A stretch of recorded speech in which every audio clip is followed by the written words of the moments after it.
აგრარულ უნივერსიტეტში გუშინ მოხალისე სტუდენტები დააჯილდოვეს 2013 წლის 8 ივლისიდან 8 აგვისტოს ჩათვლით საქართველოს 5 დაცულ ტერიტორიაზე სტუდენტთათვის მოხალისეობრივი საველე პრაქტიკა მოეწყო.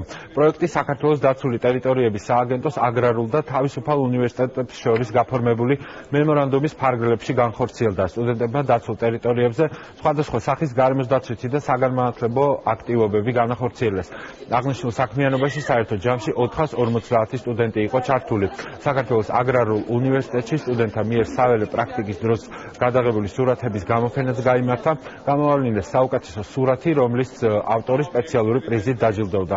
დაცული ტერიტორიების სააგენტოს სამომავლოდაც გეგმავს მსგავსი სახის სტუდენტური პროექტების განხორციელებას.